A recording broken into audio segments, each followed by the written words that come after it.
لولا کلمہ خلقت اظہرت الربوبیۃ، اگر اللہ فرماتا ہے کہ محبوب تجھے پیدا کرنا نہ ہوتا تو میں دنیا کو یہ بھی نہ بتاتا کہ میں خالق ہوں، میں تمہارا مالک ہوں۔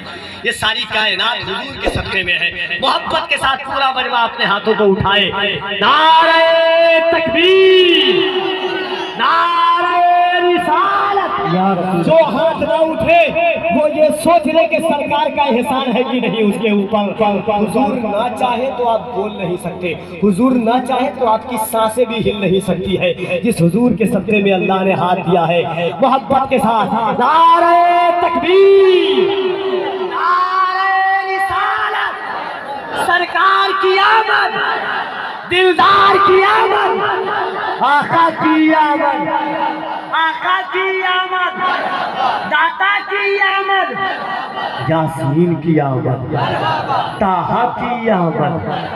ذرا جھوم کے بول لو، لب چوم کے بول لو، لب چوم کے بول لو، ذرا محبت کے ساتھ لگے کہ آپ اپنے گاؤں میں نہیں گنبد خضرا کی چھاؤں میں حضور کا جلسہ کر رہے ہیں۔ سرکار کی آمد، دلدار کی آمد، آقا کی آمد، داتا کی آمد، رہبر کی آمد، سرور کی آمد، سرور کی آمد، دلبر کی آمد، یاسین کی آمد، طٰہٰ کی آمد، طٰہٰ کی آمد۔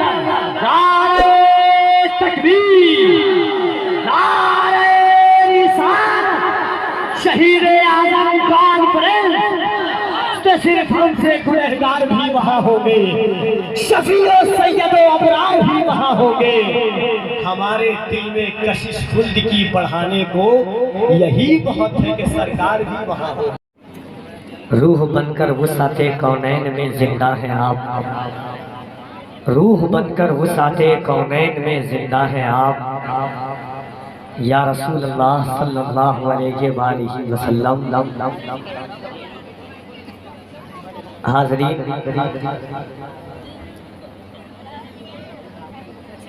آپ اور ہم گھر سے نکلے ہیں حضور علیہ السلام کا ذکر جمیل سننے کے لیے۔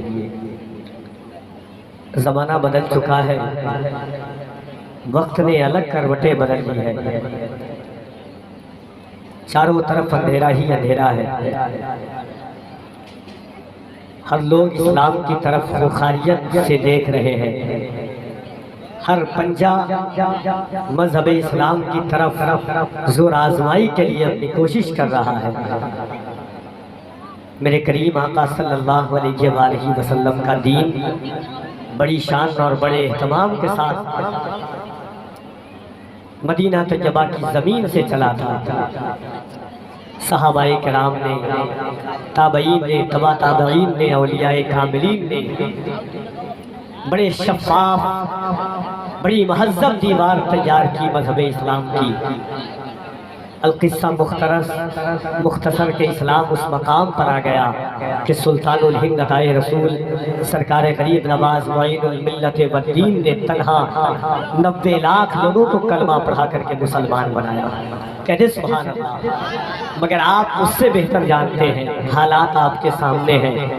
چراغوں کو بجھانے کے لیے آندھیوں کا قافلہ اپنے گھر سے نکل چکا ہے۔ کوئی کہتا ہے کہ معاذ اللہ ثم معاذ اللہ پیغمبر اسلام نے 11 شادی کیوں کی، کوئی کہتا ہے معاذ اللہ اسلام میں 3 طلاق جیسی یہ بدترین رسم کیوں ایجاد کی گئی، کوئی کہتا ہے کہ حلالے کی صورت کیوں لائی گئی۔ آج دور دور تک اندھیرا ہے، جو کوئی اسلام کی طرف آنکھ اٹھا کر دیکھنے والا نہیں تھا، آج مذہب اسلام کی طرف ہر کوئی جو چاہتا ہے، جس انداز سے چاہتا ہے بول دیتا ہے۔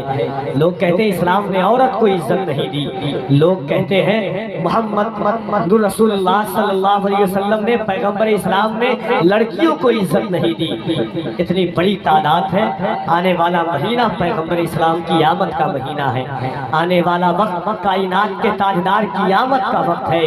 آج سے 1400 برس پہلے تھا دنیا کا یہ حال، ہر طرف چھایا ہوا تھا ظلمت باطل کا جال، ذہن و فکر آدمیت میں تھا برپا انتشار، تھا زمانے کو پیام آخری کا انتظار، یک بیک ایسے میں آئی رحمت حق جوش میں، قسمت عالم سنور جانے کی باری آ گئی، صاحب ختم نبوت کی سواری آ گئی۔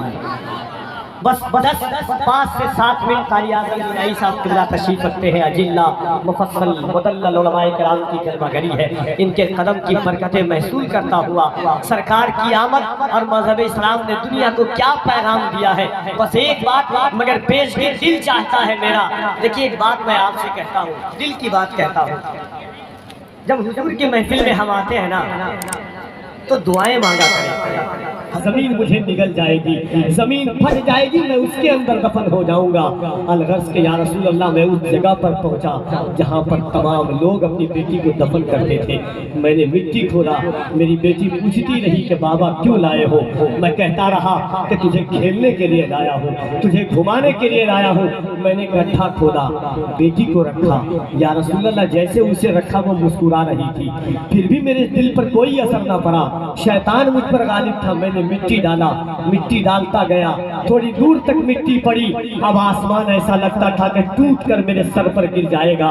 حضور پوچھنا اتنا تھا، الحرم والو گونڈا والو، اگر بات حضور کی ہو تو محبت کے ساتھ سبحان اللہ آپ کہیں گے، دل ہو جو لوگ کہتے ہیں کہ اسلام نے عورت کو عزت نہیں دی ہے، پیغمبر اسلام نے عورت کو عزت نہیں دی ہے۔ حضرت عاصم کا یہ واقعہ علامہ ضیاء کے کرم شاہ دھری صاحب ضیاء النبی نے بہت سارے واقعات نقوش کیے ہیں، سنو۔ انہوں نے کہا یا رسول اللہ ایسا لگتا تھا کہ شاید بادل پھٹ جائے گا، آسمان ٹوٹ کر کے عاصم کے سر پر گر جائے گا، زمین پھٹ کر کے عاصم کو اپنے اندر داخل کر لے گی۔ میں اپنی بیٹی کو دفن کر کے پیچھے نکلا، اب لگتا تھا کہ میرے جسم سے روح نکل گئی ہے، میں مر چکا ہوں، مگر پوچھنا ایک بات تھا حضور، پہلی بیٹی کو دفن کیا یہ آواز کیوں نہیں آئی، دوسری بیٹی کو دفن کیا یہ آواز کیوں نہیں آئی، تیسری بیٹی کو دفن کیا یہ آواز کیوں نہیں آئی، چوتھی بیٹی کو دفن کیا یہ آواز کیوں نہیں آئی، پانچویں بیٹی کو دفن کیا یہ آواز کیوں نہیں آئی، ساتویں بیٹی کو جب دفن کرنے کے لیے نکلا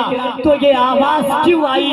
میرے رسول رونے لگتے ہیں، اللہ کے پیغمبر کی آنکھ میں آنسو آ جاتے ہیں، میرے حضور فرماتے ہیں عاصم تو نے پہلی بیٹی کو دفن کیا، میں مکے میں نہیں آیا تھا، دوسری تیسری چوتھی پانچویں چھٹی بیٹی کو دفن کیا، میں مکے میں نہیں آیا تھا، مگر جب تو ساتویں بیٹی کو دفن کرنے کے لیے گھر سے چلا اس وقت 4 دن پہلے میں اپنی ماں آمنہ کی گود میں آ چکا تھا، اور اللہ کو یہ گوارا نہ تھا کہ جس شہر میں میرا حبیب آ گیا ہے وہاں لڑکیوں کو دفن کر دیا جائے۔